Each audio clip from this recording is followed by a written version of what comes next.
Graças a Deus. Graça e paz a todos, eleitos e eleitas do Senhor.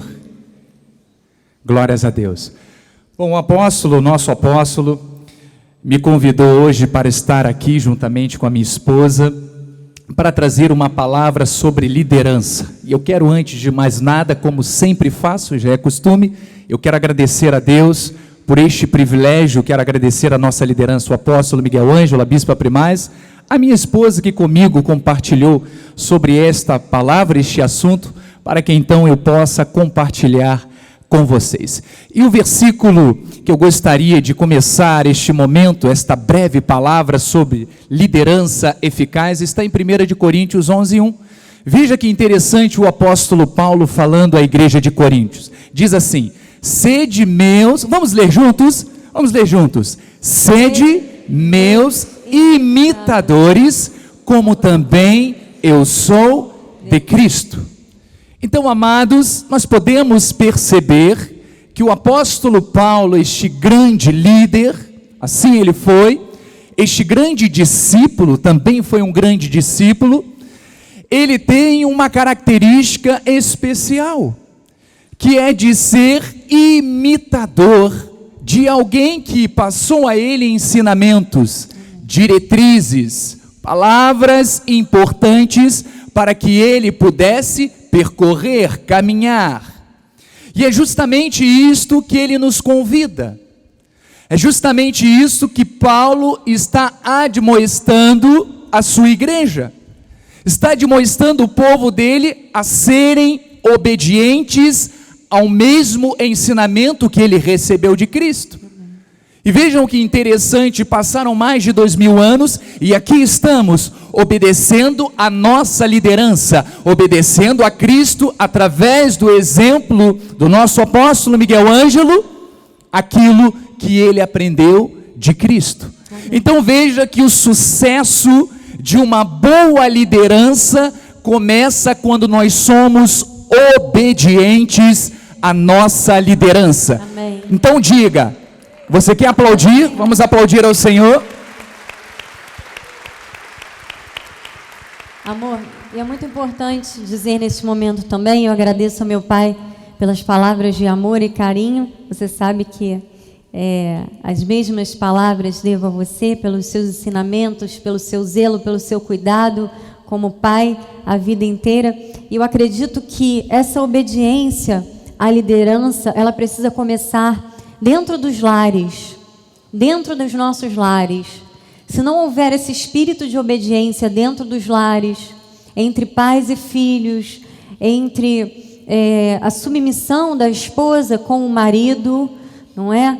Tendo a esposa chamado ou não, nós somos mulheres de Deus e cabe a nós cumprirmos aquilo que Cristo ensinou e a palavra nos ensina, que o nosso papel de mulheres de Deus é de sermos submissas ao nosso marido. Isso quer dizer o quê? Respeitarmos, estarmos unidos no mesmo pensamento, na mesma visão. Então, essa obediência, ela acontece com a liderança quando ela começa dentro da sua casa. É verdade.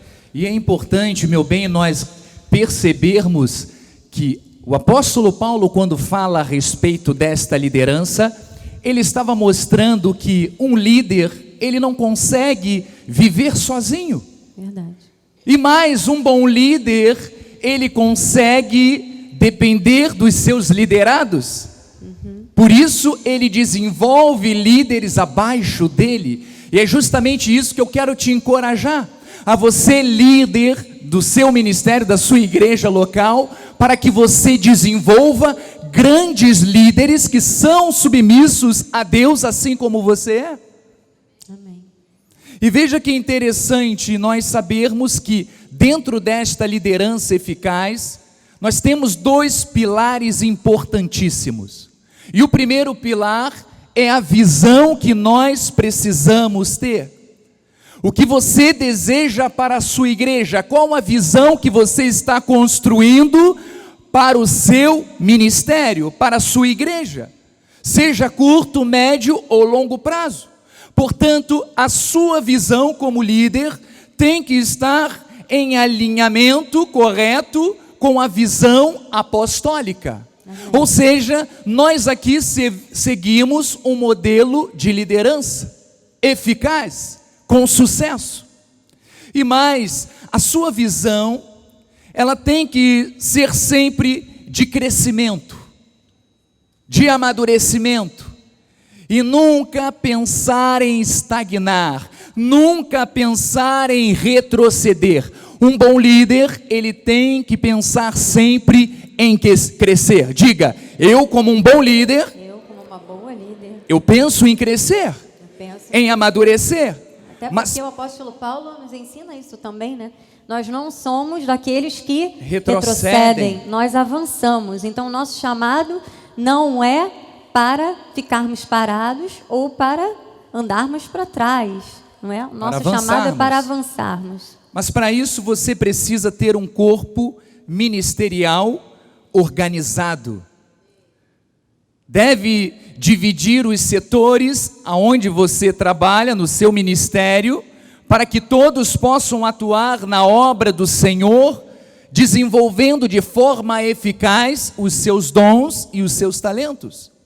Mas de preferência, você tem que instituir um responsável, um coordenador, alguém que, como você, tem as mesmas características.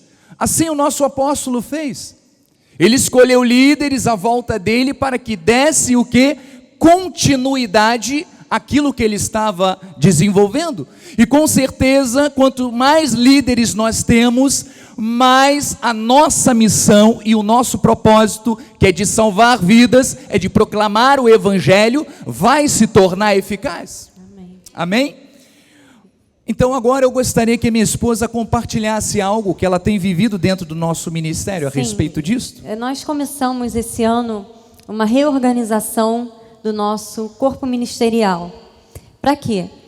Para que nós possamos desenvolver novos projetos, para que a igreja não fique somente nos cultos, o que é muito importante, é o principal, nós frisamos aqui sempre. O momento do culto é o momento principal de qualquer igreja, principalmente na nossa igreja, onde nós temos a palavra da graça como firme fundamento das nossas vidas. Porém, nós precisamos desenvolver outras áreas no ministério. Você deve se sentir motivado a desenvolver outras áreas sociais no seu ministério, na sua igreja.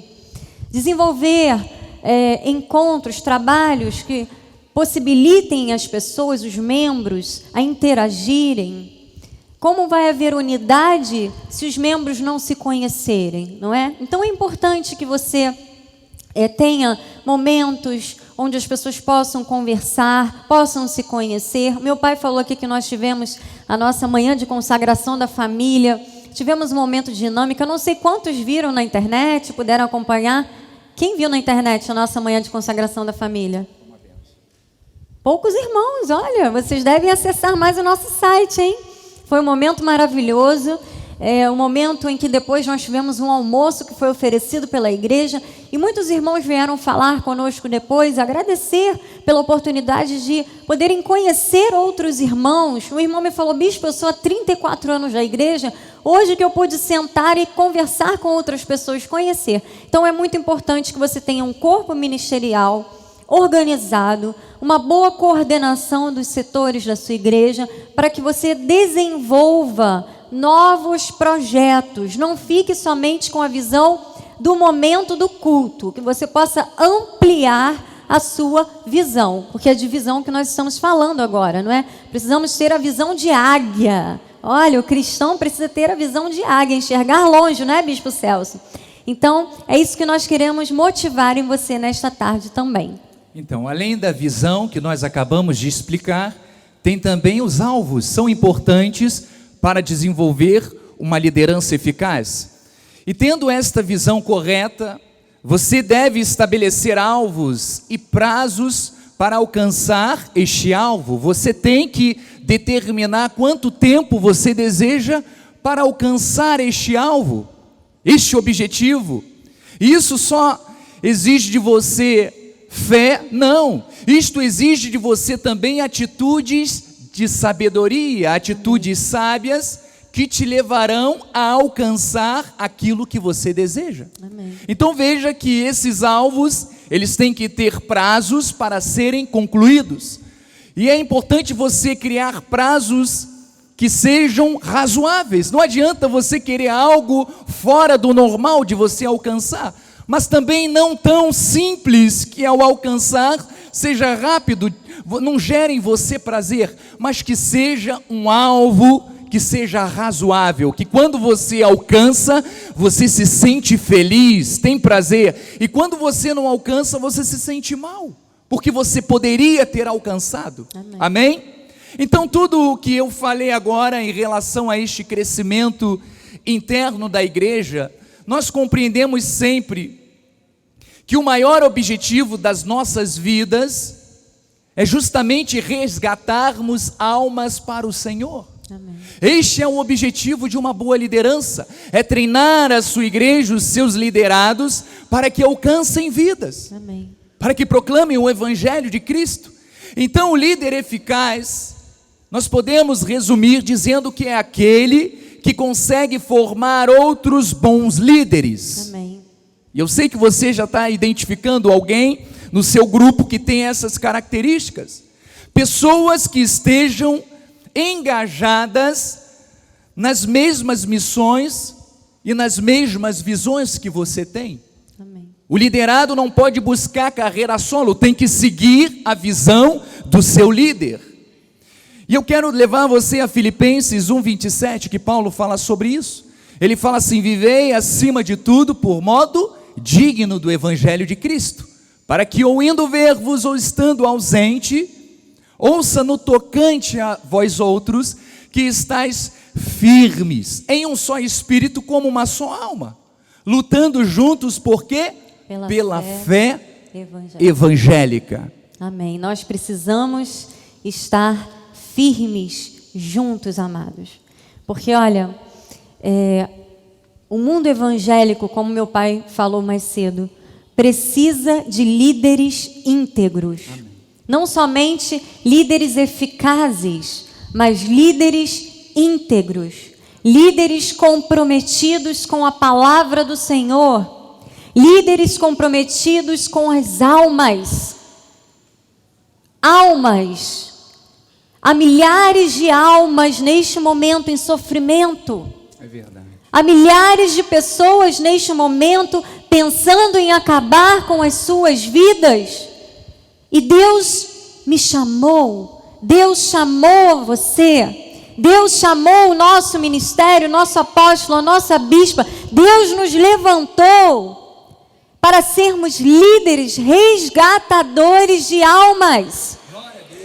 Você se sente impactado com este chamado? Eu me sinto muito impactada quando eu penso que Deus me chamou para resgatar vidas. Porque veja o que Jesus disse.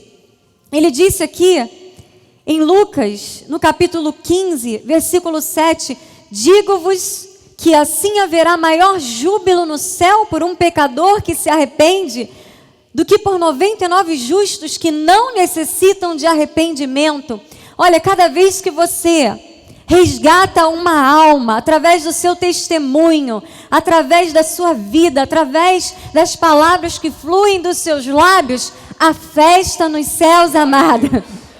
Há júbilo. O Senhor Jesus diz que os anjos de Deus, eles ficam em júbilo diante do Senhor, no versículo 10, quando um pecador se arrepende e confessa o Senhor Jesus como Salvador. Então, amados, para terminarmos este momento, é claro que 15 minutos é pouco para falarmos sobre liderança. Estamos aqui resumindo algo importante para a sua vida. Nós queremos deixar marcado no seu coração esse desejo de ser um líder eficaz para resgatar vidas. E para isso nós trouxemos um rápido vídeo que mostra, peço para que Bispo Kimi, por favor, apague as luzes para que nós consigamos enxergar. Para que você veja num exemplo de uma pessoa do mundo secular, da vida secular, que foi um resgatador de vidas. E eu penso que se esse homem conseguiu, utilizando estratégias humanas, salvar tantas vidas, o que nós, com a palavra da graça de Deus, não poderemos fazer por este mundo? Amém? Vamos assistir esse vídeo então. Você já assistiu ao filme A Lista de Schindler? Tem mais luz para apagar? Schindler, para quem não sabe, foi um alemão que viveu durante a Segunda Guerra Mundial. Enquanto os nazistas seguidores de Hitler perseguiam os judeus para matá-los, Schindler pegava seu dinheiro, subornava os soldados nazistas para comprar essas pessoas. Eram crianças, jovens, adultos e mulheres. Schindler os trazia para dentro da sua fábrica. Lá eles estavam seguros. Lá ele conseguiu, com o dinheiro que tinha, comprar 1.100 pessoas e salvá-las da morte.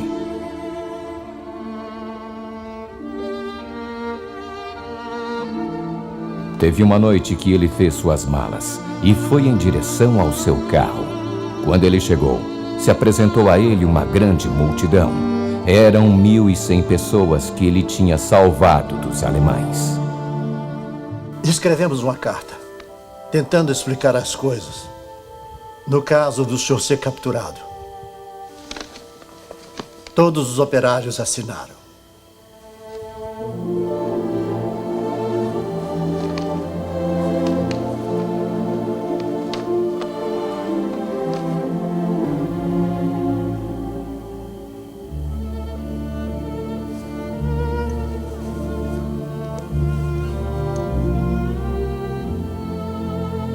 Está em hebraico. O Talmud diz: aquele que salva uma vida, salva o mundo inteiro.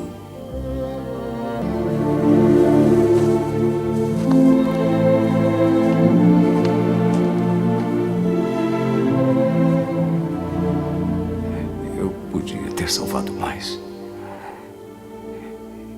Eu podia ter salvado mais. Eu não sei se ao menos...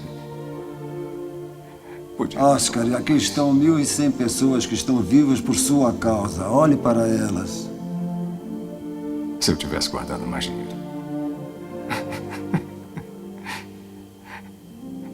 Eu joguei tanto dinheiro fora. Você não tem ideia.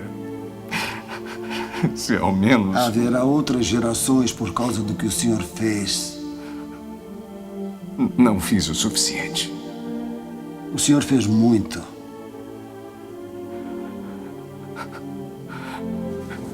Esse carro... Eu teria comprado o carro. Por que fiquei com ele? 10 pessoas só nesse carro. 10 pessoas... 10 pessoas a mais. E isto, 2 pessoas. É de ouro. Mais 2 pessoas. Eu teria conseguido 2 pessoas. Uma a mais, pelo menos. Uma pessoa. Uma pessoa, Esther. Por isto.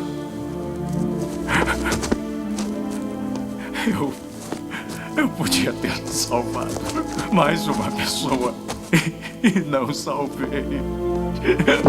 Eu não salvei.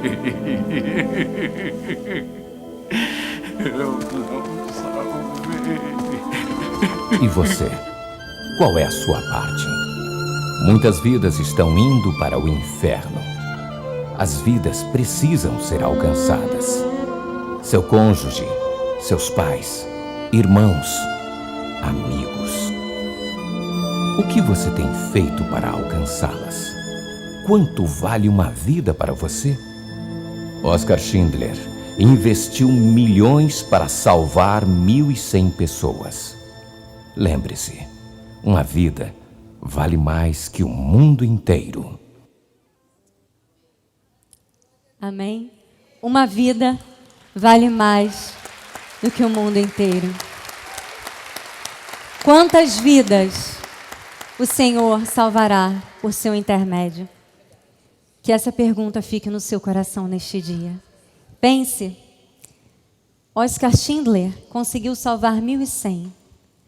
Nós podemos salvar milhares, porque nós conhecemos a palavra, que não somente salva do holocausto nazista, mas salva para a vida eterna.